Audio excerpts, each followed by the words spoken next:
Boa noite, que a paz esteja com todos, amém? Glória a Deus pela sua vida que está aí na sua casa, nos assistindo, nos acompanhando. Que Deus possa estar tocando o seu coração, que Deus possa estar entrando dentro da sua casa neste momento, para que nós juntos, nós possamos adorar ao Senhor. Eu não quero que você apenas assista esse culto nessa noite, mas eu quero que você cultue a Deus aí na sua casa, que você possa entregar o seu melhor louvor, que você entregue a sua adoração, que você entregue o seu coração, a sua mente, e que você possa ser tocado pelo Espírito Santo de Deus. Nós estamos aqui online, mas nós estamos cultuando a Deus de todo o nosso coração. E neste momento nós vamos entregar este momento de louvor, este momento de adoração, esse culto ao Senhor. E que você aí na sua casa, você possa fazer isso. Você possa fechar os seus olhos, onde é que você esteja, e começar a entregar este momento de louvor. Começar a adorar ao Senhor. Não fique apenas assistindo, mas adore ao Senhor juntamente conosco. Que você entregue o seu melhor culto nessa noite, como se fosse o último culto da sua vida. Que você fale: Senhor, eu quero te adorar como nunca te adorei antes. Vamos orar. Senhor Jesus, Pai, neste momento, toma a direção, Pai. Toma o nosso coração, toma a nossa mente. Deus, nessa noite nós queremos, diante desse altar, entregar as nossas vidas e dizer, Pai, que nós queremos uma transformação, que nós queremos, Pai, ser verdadeiros adoradores.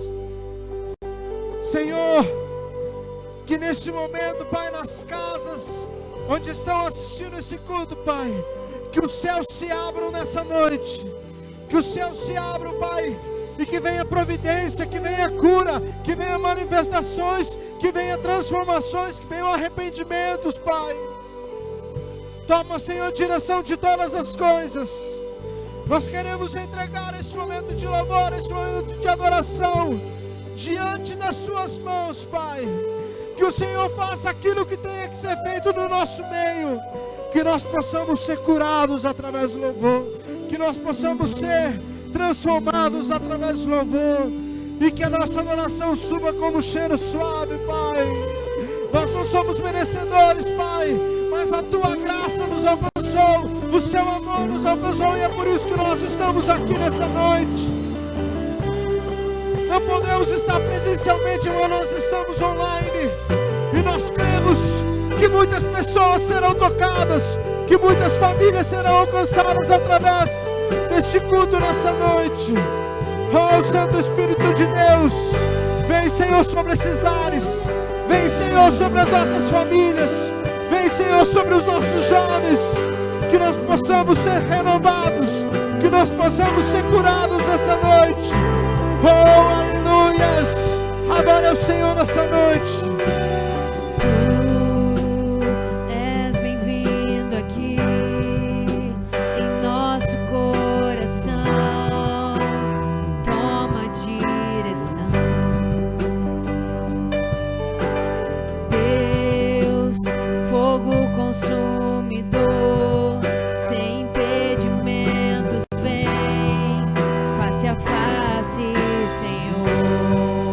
Declare ao Senhor: sopra em nós, Espírito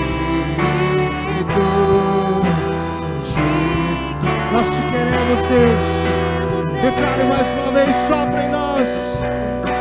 Sopra em nós, Espírito.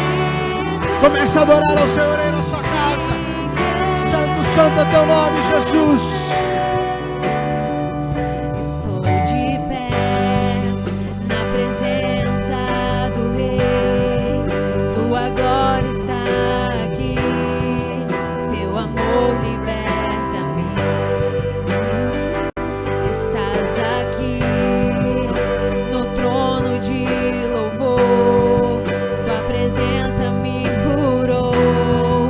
Fascinado estou. Adore ao Senhor. Sopra em nós, Espírito. Nós te queremos mais, Jesus. Nós te queremos mais nessa noite. Nós te queremos, Deus. Sopra em nós,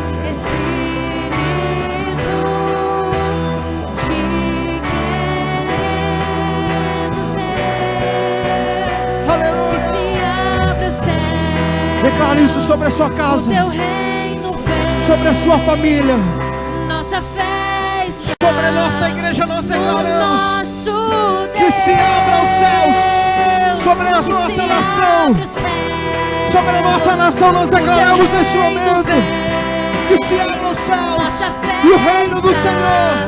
no nosso Deus, que se abra os céus, o teu reino vem, nossa fé está Declare ao Senhor. no nosso Deus, que se abra os céus, o teu reino vem, nossa fé está. Vamos declarar que os céus fechados, eles se abram nesse momento. Que os céus fechados se abram, teu reino venha mover, a nossa fé, esperança estão em Deus, grande Deus.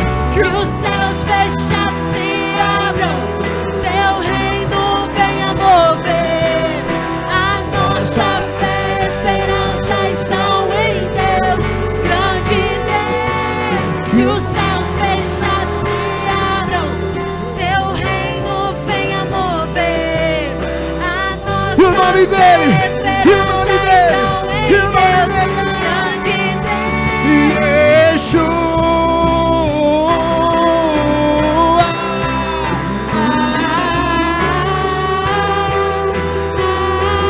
Declare o nome dele. Yeshua.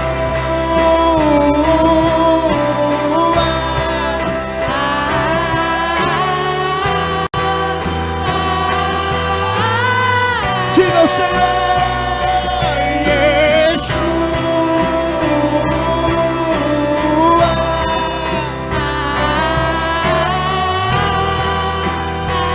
Vamos declarar Yeshua, Yeshua, Yeshua, Yeshua. Declare, declare, declare. Santo, santo é o seu nome, Jesus.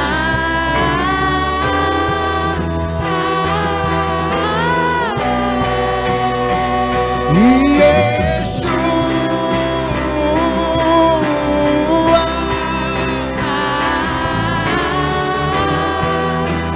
Que Ele cresça nas nossas vidas. E que Ele cresça e eu diminua, e que Ele Apareça, que eu me constranja com a sua glória e todo o seu amor, infinita humildade e servo de todos os irmãos, e que Ele cresça. eu diminua. Que o Senhor apareça nas nossas vidas essa noite.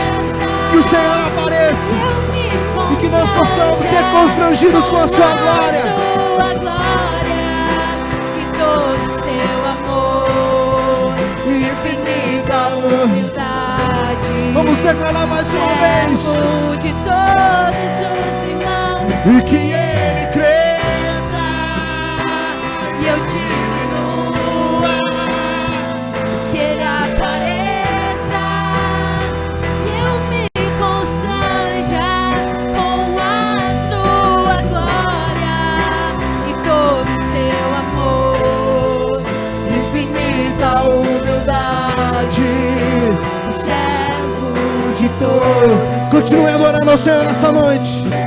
Continue adorando ao Senhor na sua casa. Comece a entregar palavras de adoração, palavras que enalteçam o nome do Senhor Jesus. Porque o leão da tribo de Judá está aqui nessa noite, e ele está rugindo como um leão. Santo, santo é o seu nome, Jesus.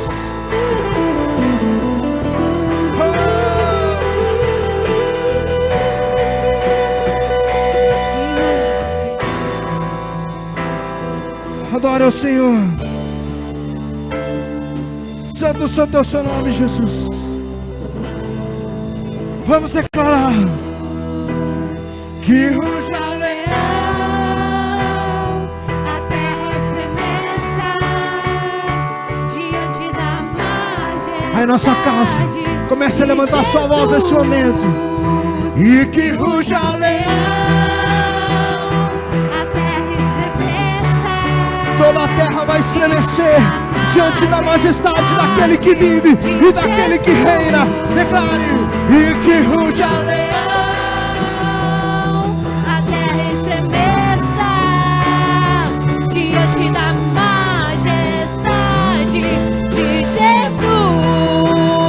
e que ruja leão, A terra estremeça diante da majestade. a sua majestade de reina sobre as nossas vidas. E que ruja o leão. santo, santo é o seu nome, Jesus. Estremeça diante da majestade de Jesus. Nós entregamos tudo a Ti, Jesus. Nós entregamos tudo a Ti, Jesus. Que a nossa nação, ela seja estremecida pelo Seu nome. Que o nosso bairro, que nossa igreja, ela seja tocada pelo Seu nome. Santo, santo assim, Senhor. Só Tu és santo. Só Tu és santo, Jesus. Só Tu és santo, Jesus.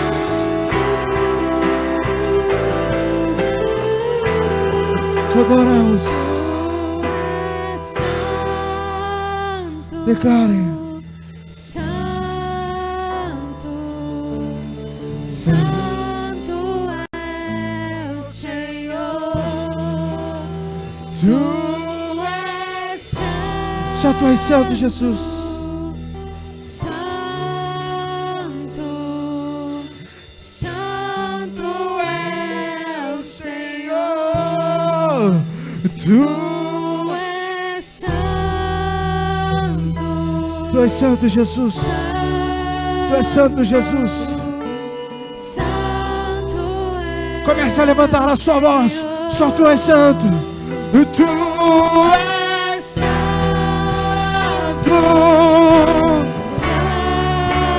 Santo, santo é o seu nome.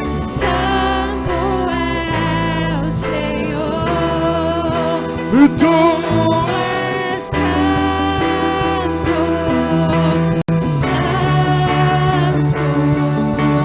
santo é o Senhor. E Tu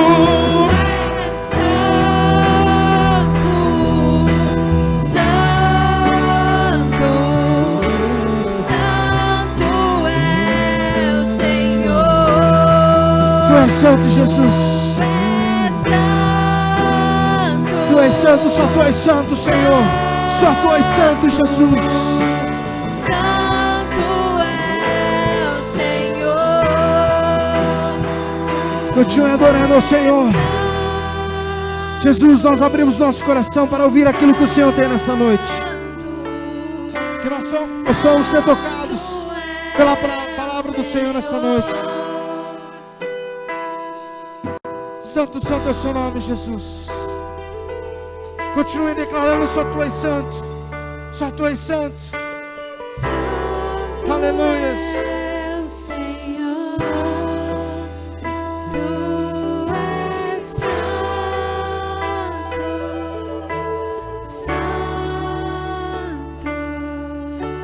Santo é o Senhor. Tu és santo. Santo. Santo é o Senhor. Tu és Deus, por esta noite, Pai, onde nós podemos ouvir louvores e adorar a Ti através desses louvores, Pai. Que a Tua palavra a nós esta noite, ó Senhor, possa trazer, ó Senhor amado, uma mudança de vida, papai. Senhor, aquela mesma mudança que já ocorreu em nossas mentes, ó Senhor, possa acontecer na nossa vida, no nosso viver, papai. Queremos Te pedir agora que o Teu Espírito Santo, nosso amigo consolador, Ele possa nos dar entendimento, discernimento, ó Pai. Senhor, traduza a Tua palavra aos nossos corações, ó Pai, de tal forma que possamos compreender aquilo que o Senhor tem preparado para nós, cada um de nós nesta noite, Deus. Nós Te louvamos, nós Te adoramos e temos plena certeza de que o Senhor está conosco, Pai. Senhor, recebe os nossos louvores, recebe a nossa adoração, em nome de teu Filho Jesus. Amém. Amém. Nós estamos aqui então para mais um culto e eu quero me apresentar então, sou o pastor Arthur, ali da Templo Gospel, e estou servindo a Deus aqui juntamente com os irmãos aqui da IEQ Pirineus. Amém? Viemos aqui porque somos servos do Senhor e por isso estamos aqui. E eu tenho certeza absoluta que o Senhor tem algo a falar para a sua vida e para a minha vida nesta noite. Mas, porventura, pode ser que você é a primeira vez que está assistindo uma live, um vídeo, um culto aqui conosco. Então, o que é essa ideia de metanoia? O que é metanoia? Metanoia é mudança de mente, é uma mudança, é uma transformação. Ora, antes nós vivíamos sem qualquer expectativa, nós vivíamos uma vida sem futuro, sem esperança, ou seja, nós não tínhamos preocupação alguma com aquilo que vinha depois. Como alguns dizem por aí, só se vive uma vez, então eu não vou me preocupar com nada. Ou como diria a filosofia de um não bom poeta, deixa a vida me levar. Mas eu acho que não é assim. Não é assim que devemos viver. Porque agora ocorreu em nós uma grande metamorfose.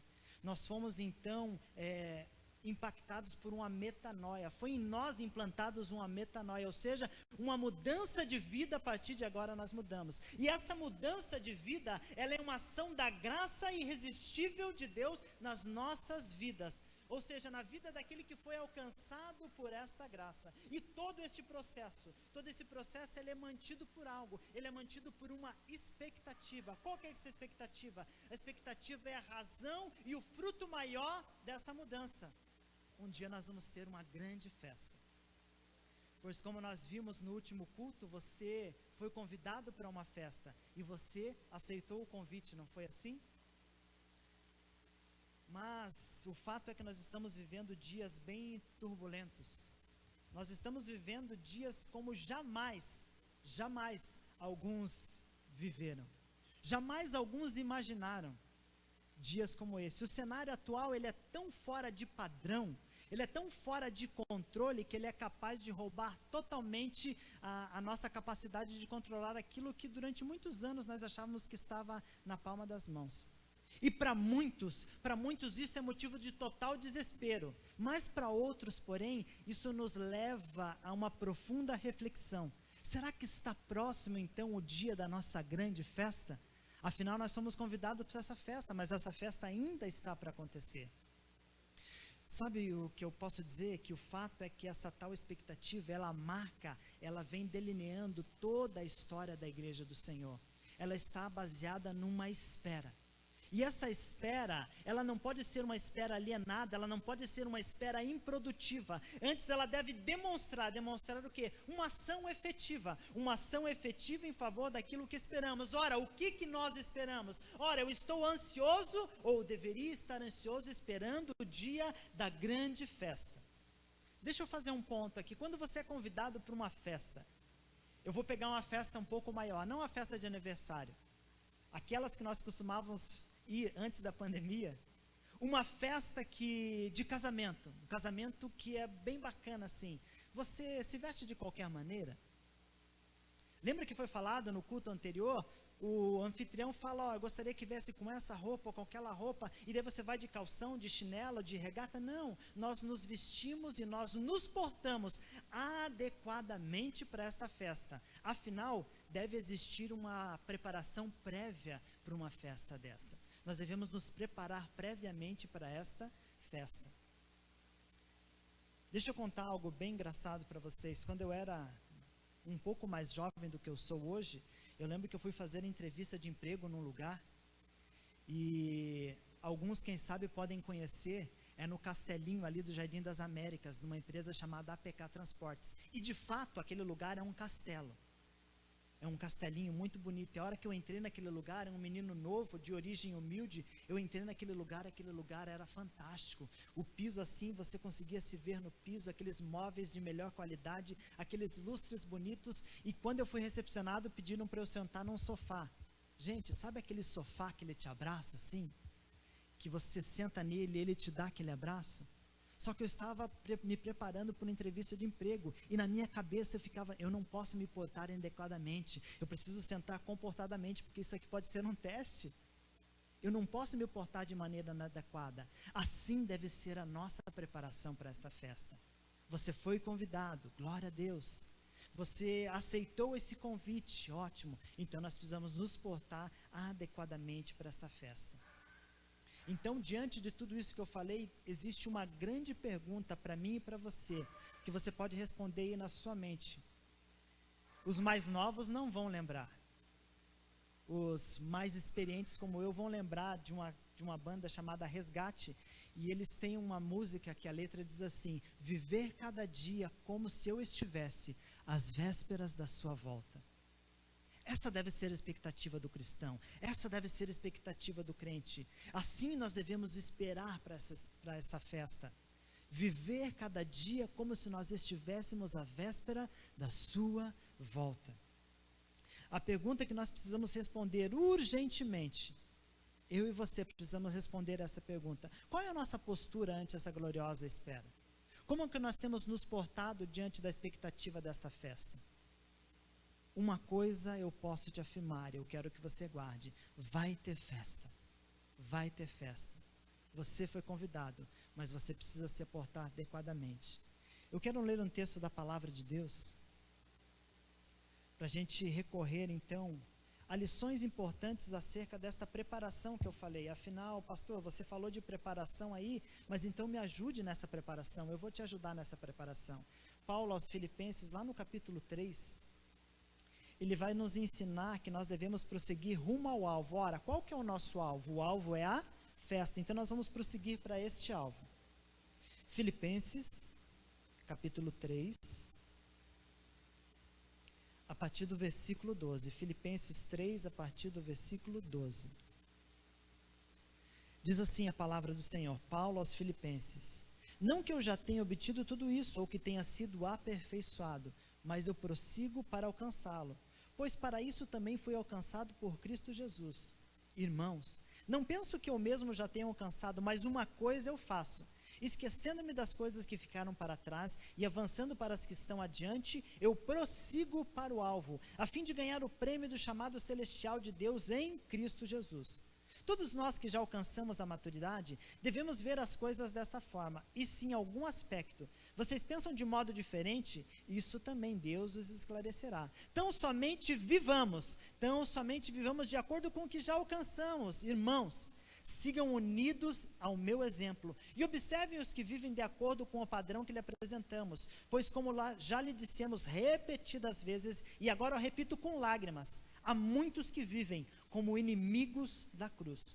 O destino deles é a perdição, e o Deus deles é o seu estômago, e eles têm orgulho do que é vergonhoso, só pensam nas coisas terrenas.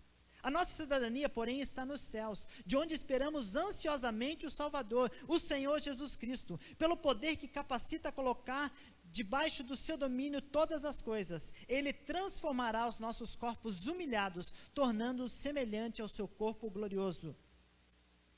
E o texto vai terminar no versículo 1 do capítulo 4, quando Paulo diz assim: portanto, meus irmãos, a quem eu amo e de quem tenho saudade, vocês são minha alegria e minha coroa, permaneçam assim firmes no Senhor, ó amados.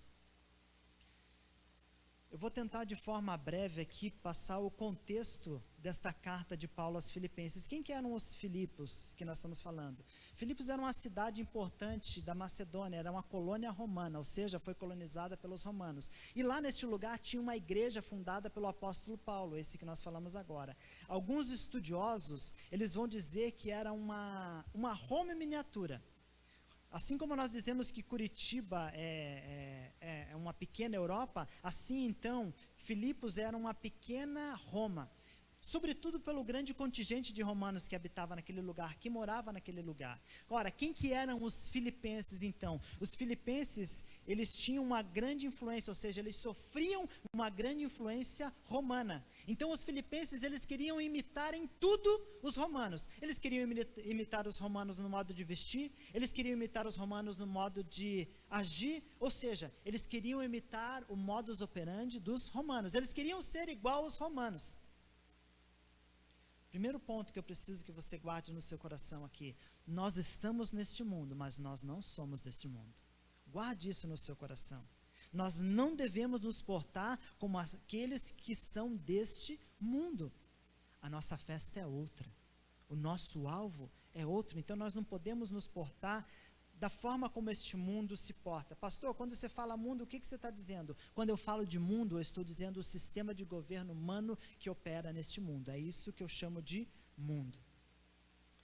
Esta carta, ela tem uma característica bem importante. Se você for estudar um pouco mais a fundo, esta carta aos Filipenses, ela foi escrita durante uma das muitas prisões que Paulo sofreu. Se você for ler a história de Paulo, ele sofreu várias prisões. Então ele estava num período de prisão, ele estava, vamos dizer assim, em isolamento. Essa palavra é similar para alguns aí. Paulo estava em isolamento.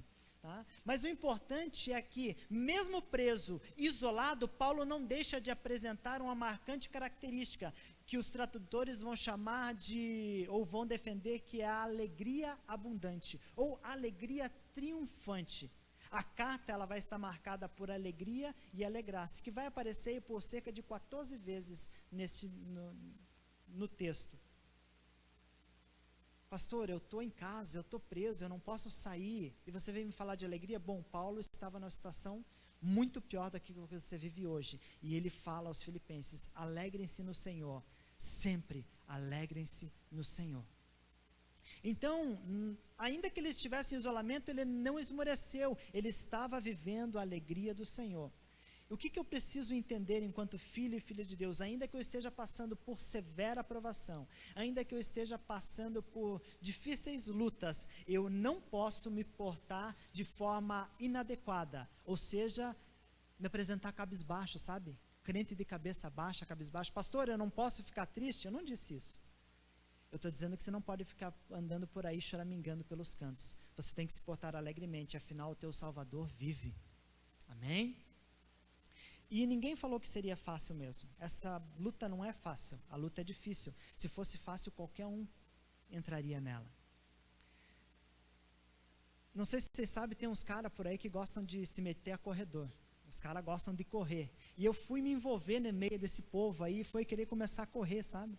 E eu lembro que teve uma corrida, eu fui lá, me inscrevi nessa corrida, era uma corrida legal, 5 quilômetros. Falei, não, isso aí eu dou conta, né? Eu já estou aqui preparando, eu vou correr essa corrida aí, é meio difícil, mas eu vou.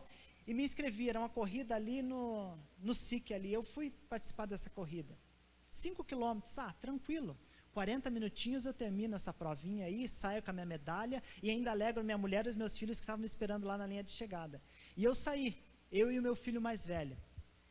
E certa parte do caminho, meu filho mais velho falou assim: pai, eu não dou conta mais, quer ir, vai, porque senão você vai prejudicar teu tempo, você que está concorrendo, eu só vim te acompanhar. E o meu filho me largou no meio do caminho e eu fui sozinho. Eu já estava a cerca de 3 quilômetros do percurso. E eu continuei sozinho, ou seja, sem ele. Tinha muitas pessoas correndo ali, mas eu estava sem o meu filho, eu estava sozinho. Continuei correndo, e gente, não passava o tempo. Passou 30 minutos, passou 40 minutos, passou 45 minutos e não chegava aquela faixa para eu terminar essa corrida. E por fim eu consegui chegar na bendita finalização da corrida. E daí minha esposa já estava braba, nervosa, meu filho preocupado, e eles falaram: o que aconteceu com você? Por que você demorou tanto? Eu falei: olha, eu fiz a corrida e vim buscar minha medalha. Não, mas o pessoal que foi caminhar 3 quilômetros já chegou faz uns 15 minutos. O fato é que eu errei o percurso. Era para fazer um percurso de 5 quilômetros, eu percorri 8. Se eu soubesse que era difícil, ou vamos dizer, se eu soubesse que era 8 quilômetros, é claro que eu nunca teria concluído. Mas eu fui porque eu tinha um objetivo na minha mente, eu queria chegar no final. Eu tinha um alvo, e eu precisava alcançar aquele alvo. E isso que me ajudou a não desistir no meio do caminho. Qual que é a tua postura diante da espera dessa festa? Você tem olhado firme para o alvo, disposto a chegar nessa festa? Ou quem sabe durante o percurso dessa festa você tem se distraído com muitas coisas que te desviam dessa festa? Ou quem sabe você tem recebido outros convites para outras festas que não tem nada a ver com você e você desvia do seu alvo?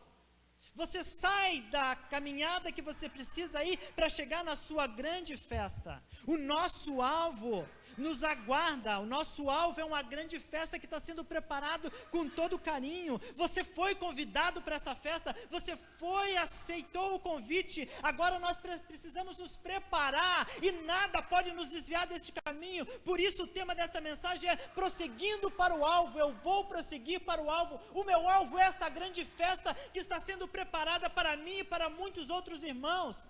E eu tenho que aguardar com expectativa alegre. Ora, a minha espera em relação a esta festa deve gerar em mim uma alegre expectação. Nunca, de maneira alguma, um oportunismo barato ou malicioso, vamos dizer assim. Eu tenho que entender que se eu fui convidado para esta festa, eu tenho uma preparação necessária que eu preciso fazer. Eu não vou deixar para a última hora. Então eu quero trazer aqui pelo menos 4 pontos. 4 pontos que Paulo nos ajuda em relação a essa festa, a eu prosseguir para o alvo, rumo ao alvo. Primeiro ponto, eu preciso entender qual é o propósito da minha redenção em Cristo.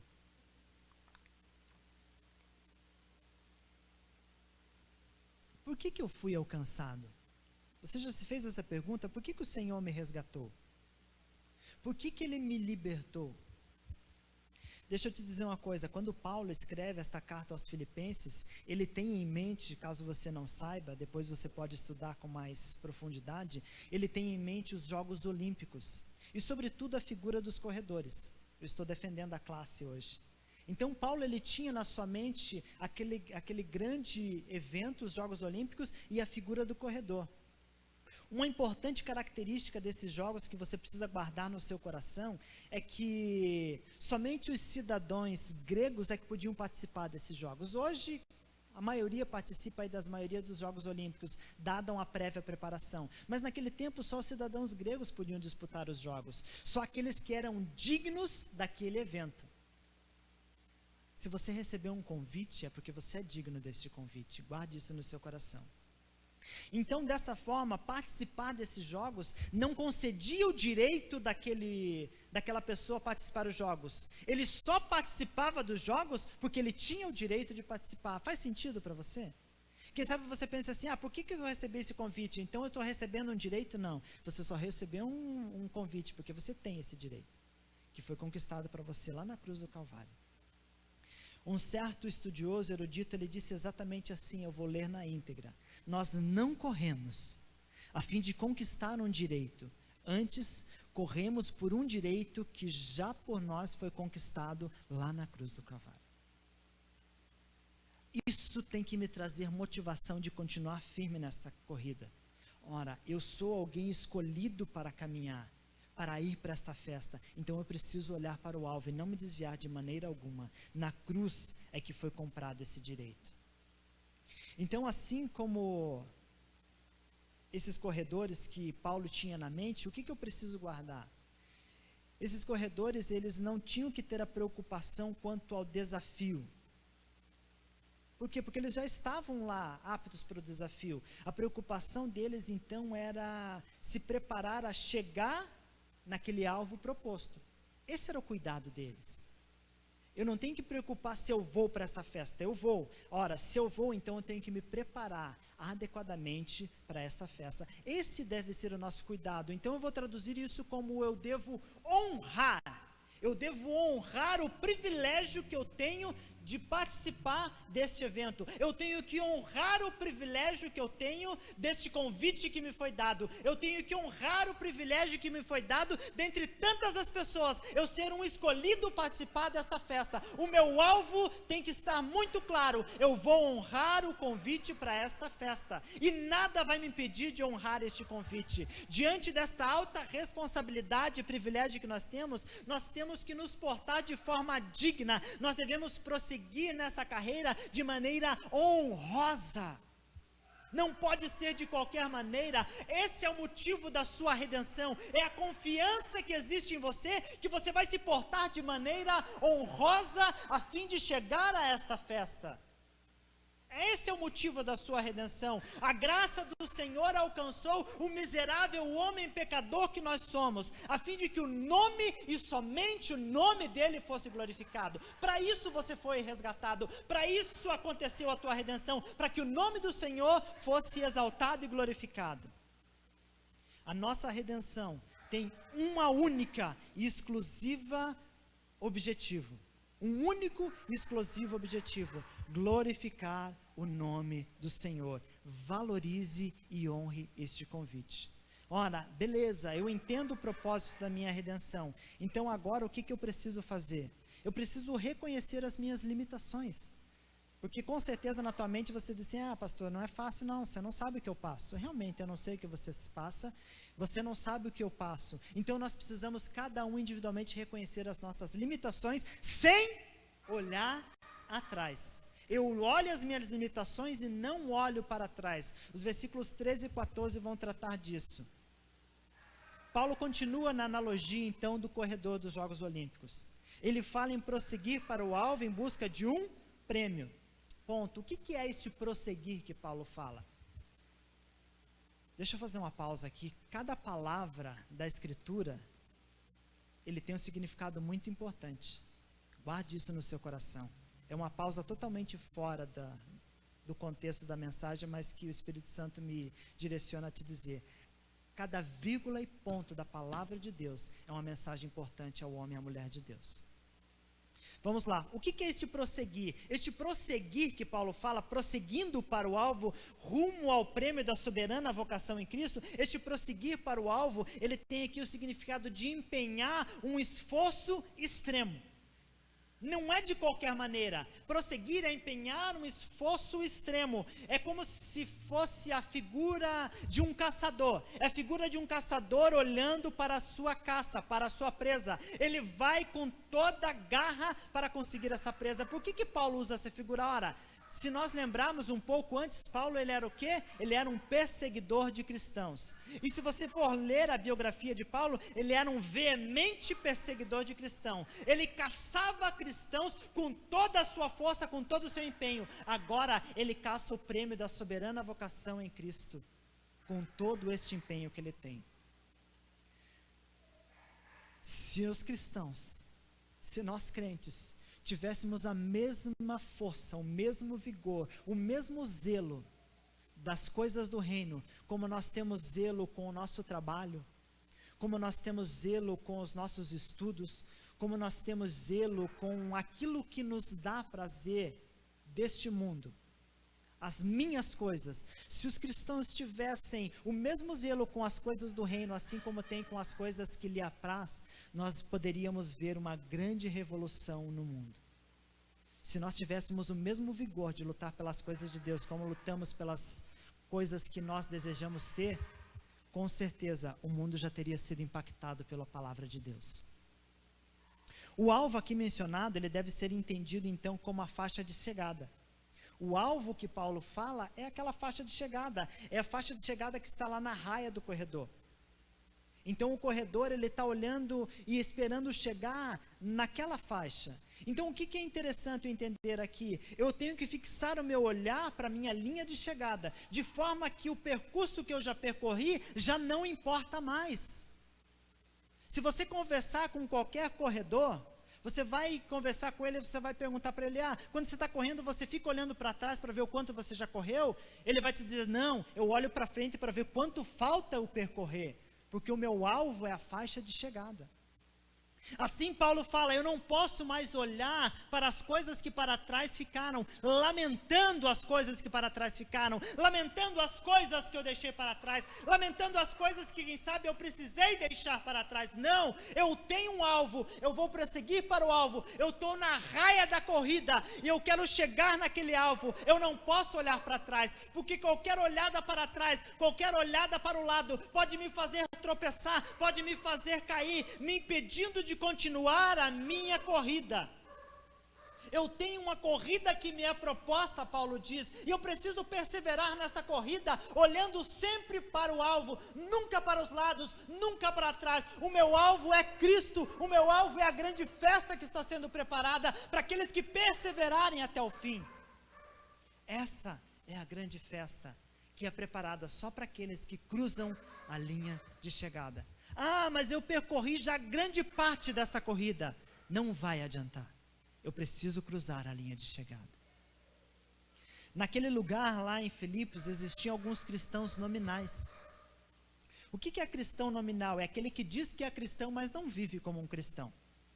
E sabe o que acontecia com esses cristãos? Eles tinham uma falsa impressão. Eles tinham uma imagem errada de perfeição. Na cabeça deles, eles já eram perfeitos.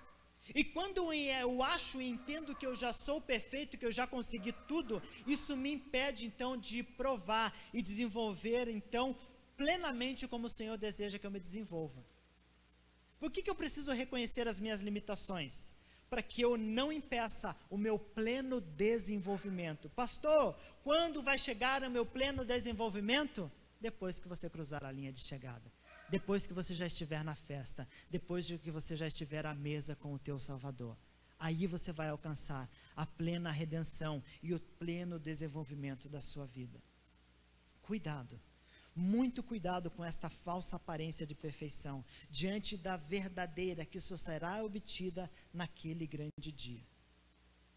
Então nós dissemos aqui que nós precisamos entender o propósito da nossa redenção, glorificar o nome do Senhor. Eu já entendi então que eu preciso reconhecer as minhas limitações. Então agora nós vamos para o terceiro ponto. Eu preciso agora então demonstrar maturidade na vida cristã. Eu preciso ser maduro. Paulo está advertindo aqui agora aos cristãos quanto à sua postura, uma necessária postura de maturidade cristã. Ei, maturidade cristã não tem nada a ver com cronologia. Ah, pastor, eu sou maduro como cristão, eu estou há 50 anos na igreja. Isso não é sinal de maturidade e nunca foi. Sinal de maturidade se prova com os frutos que são gerados através da sua vida. Enquanto maduros que devemos ser, então nós devemos ser plenamente responsáveis por tudo aquilo que um dia nós aprendemos. Isso é maturidade. Se você aprendeu que para viver o Evangelho precisa agir desta maneira, quando você age desta maneira, eu consigo entender que você é um cristão maduro. Não dá para relativizar. Ah não, agora eu já tenho 40 anos de igreja, então nós precisamos relativizar isso. Não, isso não é maturidade, isso é infantilidade, é oportunismo. Maturidade é eu entender, eu tenho lido a palavra de Deus, eu tenho aprendido da palavra de Deus, eu tenho visto como é viver a palavra de Deus, então agora eu vou demonstrar maturidade agindo desta maneira. Isso é maturidade cristã. Ou seja, nós somos responsáveis pelas verdades que possuímos, de tal forma que o sucesso do passado nunca deve, então, remover a minha necessidade, ou seja, a minha responsabilidade com aquilo que eu tenho que aprender no futuro. Já viu crente que não vai mais para a escola bíblica? Não, pastor, eu já li a Bíblia 10 vezes. Não preciso mais para a escola bíblica. Crente hipócrita. Exagerei, né? Não exagerei. É hipócrita. Ah, pastor, eu já estou na igreja há muito tempo, eu não preciso participar do estudo, não. Ah, pastor, eu já estou na igreja há muito tempo, eu não preciso ler a Bíblia, não, eu já decorei a Bíblia. Eu fico olhando para as coisas do passado, tentando enxergar em mim uma condição de perfeição, e eu me impeço então de me desenvolver plenamente. Eu estava conversando com um amigo alguns dias atrás sobre pregação. Pregação, vamos trocar ideia sobre pregação. Eu lembro que a primeira vez que eu tomei um púlpito como esse para pregar, eu tinha meus 17 anos. Foi bem divertido. Aos 17 anos, na igreja que eu comecei, então, eu recebi a oportunidade de pregar a palavra de Deus. Isso já fazem mais de 20 e poucos anos. Não vou falar, para vocês não fazerem conta aí. E alguns anos atrás, então, eu cheguei em um lugar onde eu estou sendo pastoreado, e sabe o que eu entendi?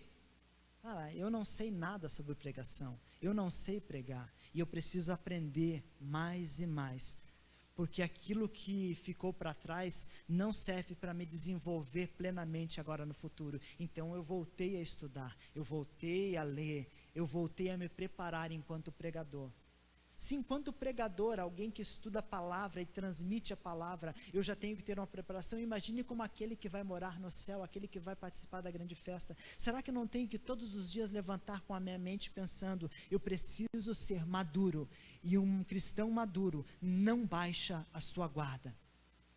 Um cristão maduro, ele não deixa a coisa para depois. Ou quantos de nós aqui esperávamos que o Covid ia acontecer no mundo? Ninguém esperava isso, pegou todo mundo de surpresa, tirou o controle de todo mundo. Os romanos, eles tinham alguns privilégios que faziam eles pensar desta maneira. Por eles terem alguns privilégios, entenda isso, você que está ouvindo. Os romanos, eu não vou falar a nossa igreja hoje, os romanos, por terem alguns privilégios, por ocuparem algumas posições, eles achavam que eles podiam afrouxar de forma inadequada quanto ao seu desenvolvimento, quanto à sua maturidade. Não pode ser assim. Guarde isso no seu coração. Tempo de igreja não salva ninguém. Uma pequena pausa aqui. Tem uma história acerca da mulher de César, César o Grande, aquele imperador. E essa história vai me dizer que a mulher de César, ela resolveu promover uma festa. Ela resolveu promover uma festa lá no seu palácio, então ela organizou esta festa, e essa festa, ou melhor, quem organizava esta festa, que era a mulher de César, chamou a atenção então de um jovem sem vergonha, que ficou de olho na mulher de César. E ele arquitetou um plano ali, ele falou, eu vou me disfarçar, eu vou me vestir aqui de mulher, eu vou tentar entrar de penetra nessa festa, para poder, quem sabe, flertar com a mulher de César.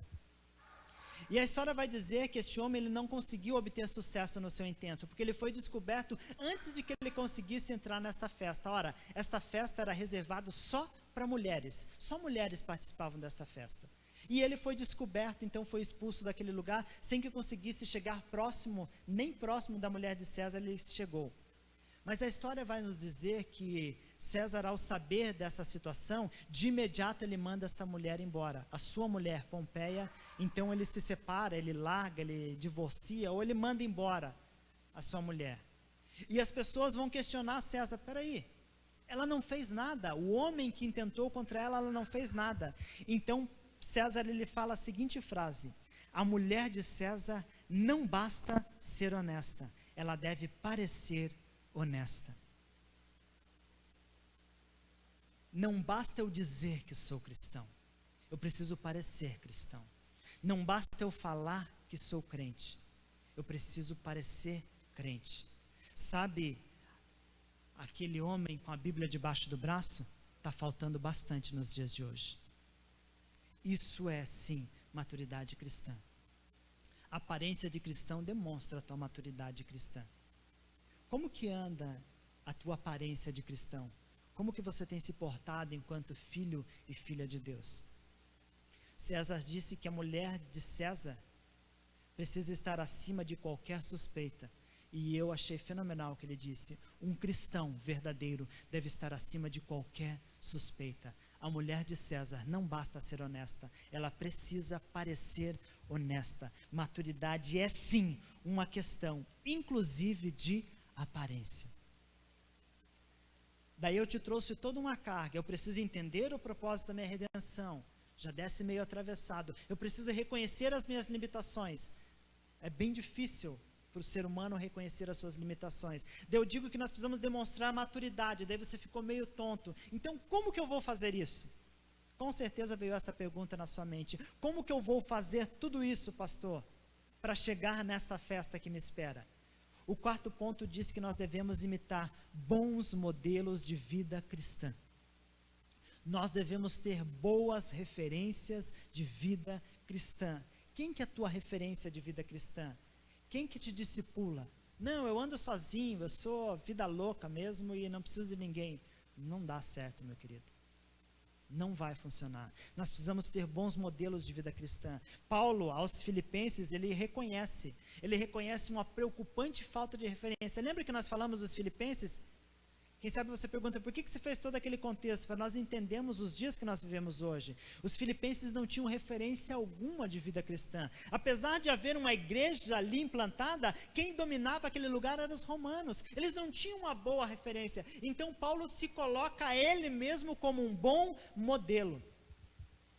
E não somente isso, ele se coloca como um bom modelo, ele fala, e eu vou mostrar para vocês, eu vou apontar para vocês quais são os maus modelos, quais são os modelos ruins, quais são os modelos que não vale a pena seguir. Esses modelos, eles são denominados, então, inimigos da cruz. Lembra que Paulo fala ali nos versículos 17 ao 19? Esses são conhecidos como inimigos da cruz. E sabe o que é interessante?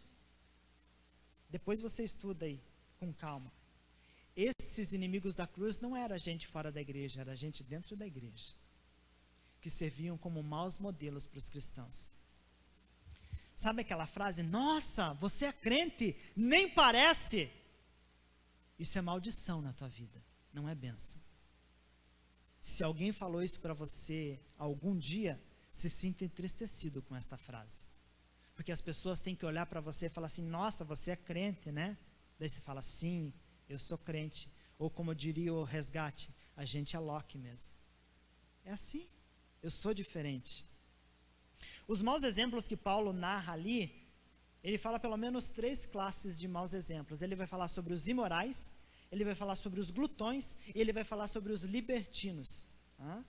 Eu vou me focar nos libertinos, para a gente ganhar tempo aqui, porque eu entendo que enquanto cristãos, nós não somos imorais. Glutão deixa para uma outra conversa, né? Não vamos entrar na glutonaria aqui. Então nós vamos falar sobre libertino. O que é um cristão libertino?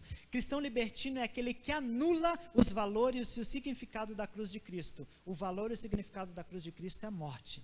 Guarde isso no seu coração. O significado da cruz é morte. Pastor, não é salvação? O resultado da morte é salvação. Quando você olha para a cruz, você deve enxergar a morte. Nós romanceamos a cruz nos dias de hoje. Qualquer cristão do tempo da palavra de Deus, quando ele olhava para uma cruz, aquilo representava para ele morte. Por isso que o texto diz, maldito aquele que é pendurado no madeiro. E o cristão libertino, ele tem um pretexto então de ser isento das adversidades oriundas da cruz. Não, a cruz é morte, então eu não quero. Sim, o cristão deve morrer, principalmente para as coisas deste mundo. Se a cruz representa a morte, eu quero morrer todos os dias, para então receber aquilo que essa cruz tem para mim, além da morte. Porque a morte para este mundo representa então vida para um mundo vindouro que me aguarda, ou seja, aquela grande festa que te espera. Então o cristão libertino, ele quer anular, ele quer dizer assim, não, você não precisa sofrer, não, você não precisa padecer, não, você não precisa ter luta. Onde está escrito que não precisa ter luta? Em que momento da palavra de Deus está escrito que o cristão não precisa passar por adversidades? Ora, está aí este Covid levando muitos e muitos homens e mulheres de Deus, muitos e muitas mulheres de Deus com caráter ilibado, que estão sendo levados. Por quê? Porque o cristão, sim, ele passa por adversidades. Por quê? Porque ele não quer ser um libertino que quer anular o valor da cruz. Ora, se for preciso sacrificar o meu corpo em favor da redenção plena, que eu morra, mas que o Senhor viva em mim. Como diz Paulo, já não vivo mais eu, Cristo vive em mim. Isso é entender o valor da cruz para a minha vida. Não usar de relatividade. Ter uma disposição espiritual. Ter disposição espiritual é entender, eu não vivo mais para este mundo, eu sou de outro mundo, e nada neste mundo é capaz de saciar o desejo que eu tenho de adentrar naquele grande lugar, naquele grande dia, aquela grande festa. Para isso é preciso sacrificar este corpo. Isso é entender que eu preciso ter bons modelos, porque isso não é fácil. Eu preciso encontrar pessoas que tenham disposição espiritual. Pastor, o que é disposição espiritual? Deixa eu fazer um apontamento aqui. Disposição espiritual, ele não sugere uma postura mística, tá? Você não precisa usar de misticismo para demonstrar uma postura espiritual. Nem tampouco você tem que deixar de ser prático. Faz sentido? Eu tenho que ter equilíbrio. eu não posso usar de muito misticismo, mas também não posso deixar de ser prático naquilo que diz a palavra. Esse é o ponto.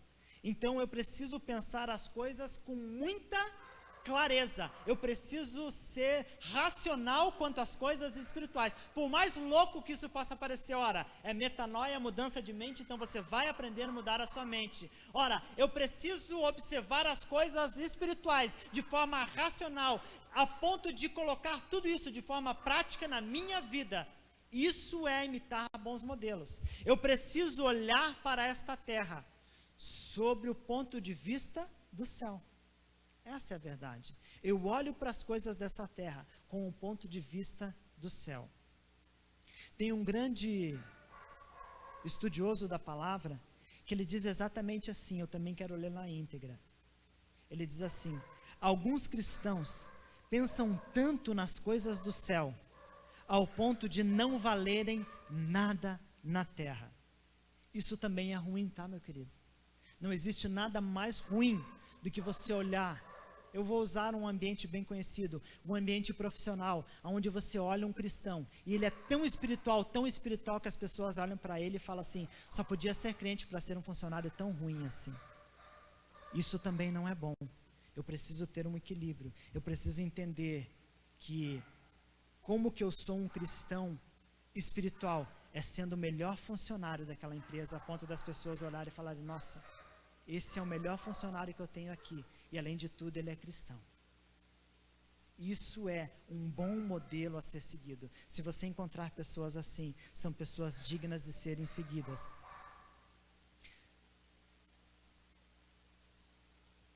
E para a gente caminhar para o final, encontrando um bom modelo, porque ir sozinho para a festa também é ruim, né? Eu preciso ter alguém para me ir, porque às vezes você fala, não, sozinho eu não quero ir para a festa, eu quero alguém. Então nós temos bons modelos, e eu estou aguardando esta festa.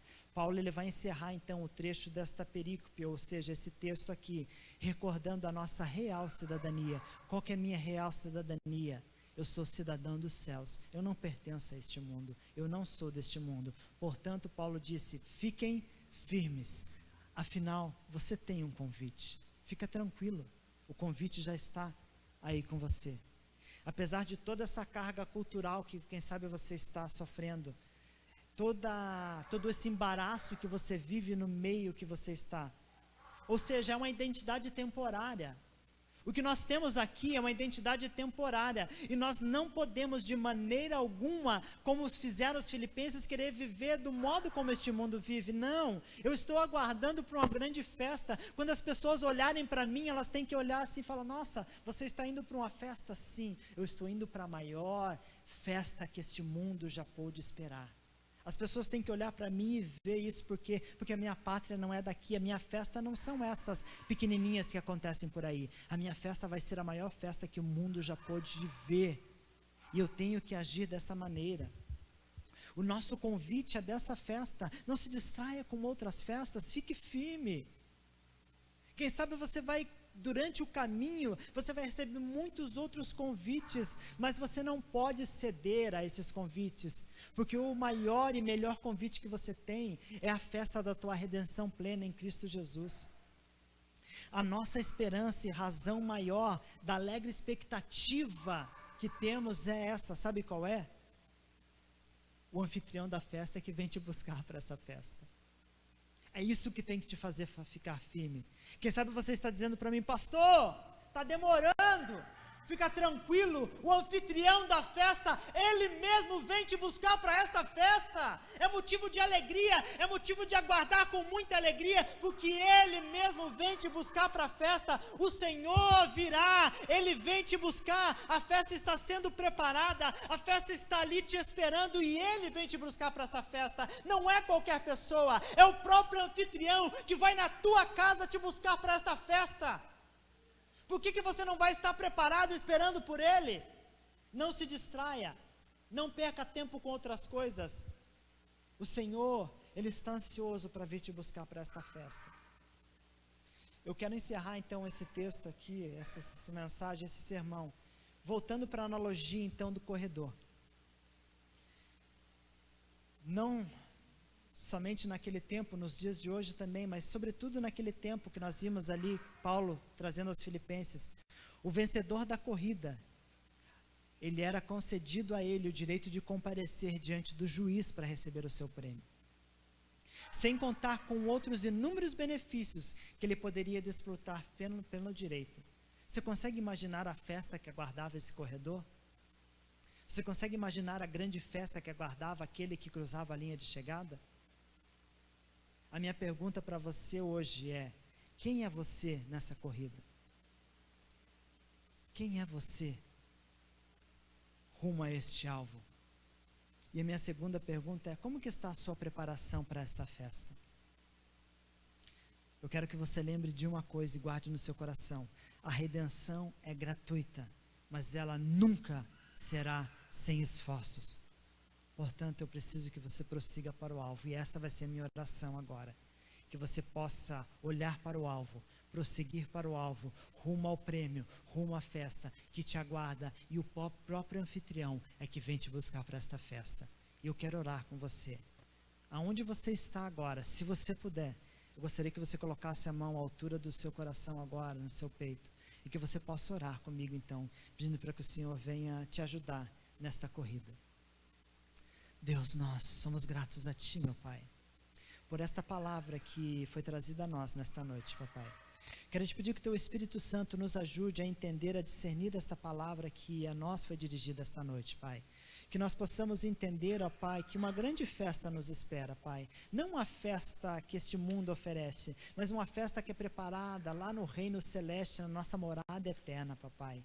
Que nós possamos aguardar com expectativa alegre esta festa, Pai. Que nós possamos entender qual foi o propósito da nossa redenção. Que durante a espera desta festa, então, nós, entendendo o propósito da nossa redenção, nós possamos glorificar em tudo o Teu nome. Que o Teu nome, Pai, seja glorificado em nossas vidas e através das nossas vidas. Sim, Deus. Que o Espírito Santo, nosso amigo, nos ajude a reconhecer, e não somente a reconhecer, a entender as nossas limitações, mas que as nossas limitações não nos façam parar, mas nos façam prosseguir, ó Pai amado, com vigor, com força, com determinação, ó Pai. Que nós possamos, ó Senhor, diante desta jornada, diante desta corrida, diante, ó Senhor amado, a este alvo que nos espera, nós possamos demonstrar toda a maturidade cristã, ó Pai, que nós temos adquirido através dos ensinamentos, através da palavra, ou até mesmo através do Teu Espírito Santo que fala conosco, ó Pai, e que para isso o Senhor possa direcionar a cada um de nós bons modelos de vida cristã, ó Pai, que nós possamos ter mentores, que nós possamos ter discipuladores, ó Pai,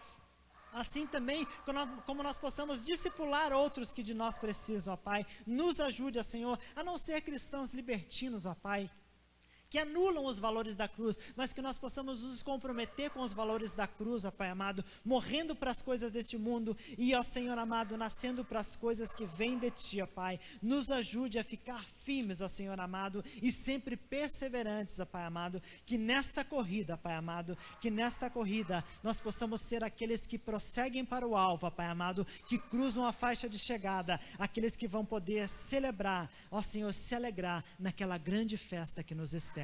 Por isso nós oramos a Ti sempre, em tudo agradecidos, Deus, em nome de Cristo Jesus. Amém e amém.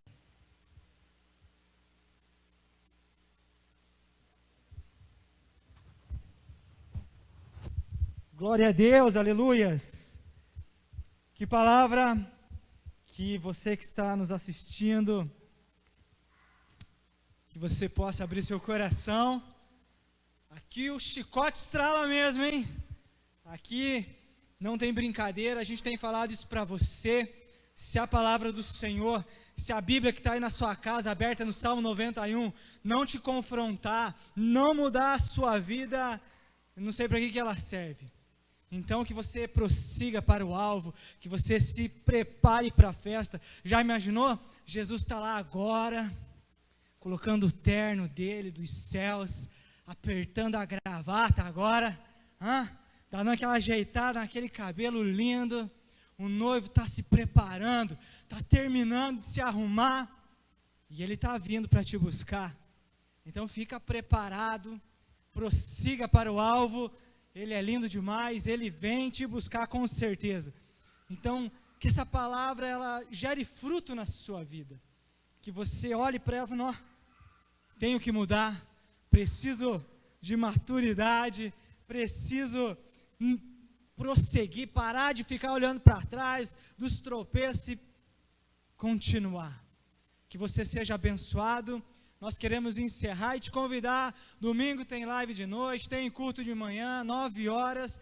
Então participa, sai de casa, faz alguma coisa, se mexe, mas venha adorar a Deus conosco. Amém?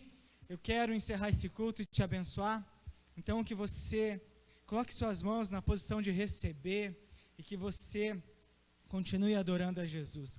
Que o amor de Deus, nosso Pai, que a grande graça, a maravilhosa graça do Senhor Jesus, que a doce comunhão do Espírito Santo esteja sobre a sua vida, sobre a sua casa, sobre a sua família hoje e para sempre, até que Ele venha, em nome do Senhor Jesus. Que Deus te abençoe, uma boa noite para você. Jesus vive, Ele é bom demais. Glória a Deus.